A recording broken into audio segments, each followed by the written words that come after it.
What's happening, guys? Welcome to RGHtechTv.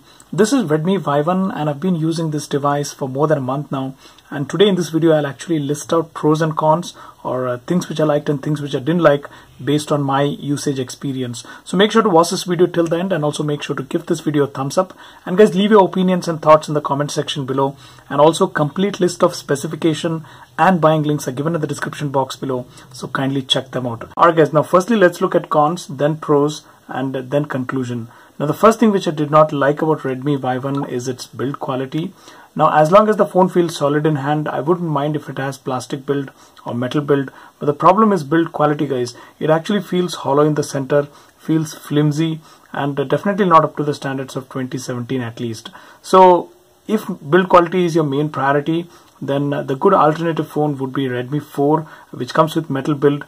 I have compared Redmi Y1 and Redmi 4. You can watch that video for more details. Right now, the next thing which I did not like about Redmi Y1 is its front-facing flash. Definitely, it's a good idea to include flash for taking selfies, but the problem is with implementation, guys. They have not implemented it in the right way. Images come out to be pretty grainy. Images are pretty noisy. Sometimes subject itself is not visible. So according to me, with whatever experience I have, this is probably the worst implementation of the selfie flash. So I was literally not happy with it. It's literally not usable for taking selfies at least. Now the next thing which I did not like about Redmi Y1 is its battery life. The capacity is 3080 mAh, and I did get screen on times around 5 hours. That is 4 to 5 hours. So if your usage is moderate, it should last you for a day. If not, that is if you watch more videos or do heavy gaming, then you should put it for charge by evening. So definitely not a good sign. I wasn't happy with the battery life provided by Redmi Y1. Next, rear camera performance in terms of low light was not that satisfactory. Again, the images come out to be grainy, the images are noisy, sometimes the subject itself is out of focus. So definitely not happy with the rear camera performance in low light. Alright guys, now if I have to sum up the cons, first thing which I did not like was the build quality. Next, front-facing flash was not implemented in the right way. Battery life was not up to the expectations, and rear camera performance in terms of low light was not that good. Alright guys, now let's move with the pros. Now the first thing which I liked about Redmi Y1 is its front-facing camera performance in daylight. Images were pretty sharp, images were detailed, and it also has decent amount of wide angle. Not the best I've seen, but decent amount of wide angle. As you can see, images are just amazing in daylight. I pretty much liked its performance, but at the same time, as I mentioned in the con section, front-facing camera also has a front-facing flash, but its implementation was not that great. Now the next thing which I liked about Redmi Y1 is the fact that it comes with a dedicated SD card slot. So I believe having a dedicated SD card slot allows you to expand the storage in the cheapest possible way. So I very much support it, and I criticize the phones which have hybrid SIM slot. Definitely I appreciate Xiaomi for including this, so you can install 2 SIM cards and also have a dedicated SD card slot, which is definitely good in my opinion. Next, performance was decent enough. I would it would be wrong if I say it wasn't. See, Snapdragon 435 definitely can play decent gaming, but it's not as good as Snapdragon 625.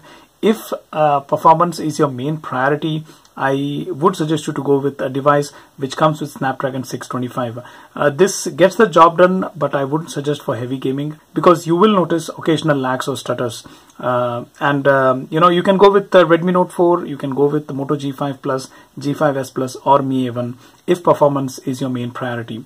Now the next thing which I liked about Redmi Y1 is its display size. So this comes with 5.5-inch HD display.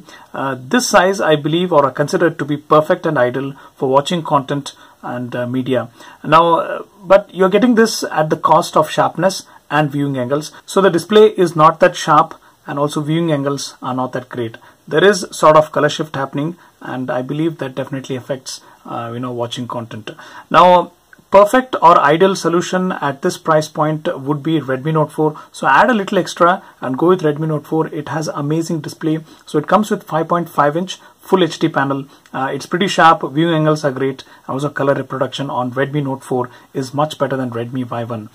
If you can go with a smaller form factor, then Redmi 4 is also pretty good. It has 5-inch 720p panel, same 720p panel, but the thing is, as it's 5-inch, it's much sharper and the viewing angles are much great on Redmi 4 when compared with Redmi Y1. So the perfect solution would be to go with Redmi Note 4. If you prefer smaller form factor, then you can go with Redmi 4, right? And next thing which I liked about Redmi Y1 is its fingerprint sensor performance. So it's been almost like over a month I'm actually using this device, and it's pretty fast. So let me just show you that one. So as you can see, it's definitely not bad. So recently I checked Mi A1. You can watch that video. Even though Mi A1 has stock Android, the fingerprint implementation on Mi A1 was not that great, but I was pretty surprised and pretty happy for the fact that Redmi Y1 has a better fingerprint sensor, right? So as you can see, it's pretty fast. Alright guys, now here are certain miscellaneous things which I liked about Redmi Y1. First things first, call quality was amazing. I checked it with Airtel, I checked it with Jio, so I had no issues in terms of call quality. I would actually like to rate it at around 7.5 out of 10. So no issues in terms of call quality. Next thing which I liked about Redmi Y1 is its decent sound quality. It's not the best I've heard, so best in class would be Mi A1. Now if I have to compare on general terms, then it had decent bass quality. It was loud enough and had good voice clarity, right? So as sound is a subjective thing, I'll leave that for you to decide. You can watch the Redmi Y1's unboxing video or the comparison video which I've made with Redmi 4 to get to know more about the sound quality, right? Now finally, before I conclude, I'll just quickly summarize the pros of Redmi Y1. So the first thing which I liked about Redmi Y1 is its front-facing camera performance in daylight.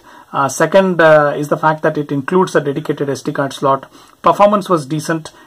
Display size is pretty good for watching media or watching content, and fingerprint sensor performance was pretty good, and the call quality was pretty good. It has decent sound quality as well. Now to conclude guys, if you need bigger display, better front-facing camera, and a dedicated SD card slot at this price point, and if you can compromise little on build quality and battery life, then this is also a good option. You can go with Redmi Y1, but the perfect solution would be to go with Redmi Note 4, which comes with Snapdragon 625 processor, which has better display, bigger battery, better battery life. So if budget is not an issue, add a little extra and go with Redmi Note 4 as on date. But I would like to go a little further and suggest you to wait for Redmi Note 5's launch, and once it's launched, check some reviews, and then you can choose between these devices. Even Redmi 4 is a good option if in case you prefer smaller form factor, better build quality, and better battery life. So that's it guys. If you feel this video was informative, give this video a thumbs up, share this video with your friends and family, follow us on Twitter at RGHtechTv, subscribe to us on YouTube. Most importantly, thanks for watching. I'll see you real soon.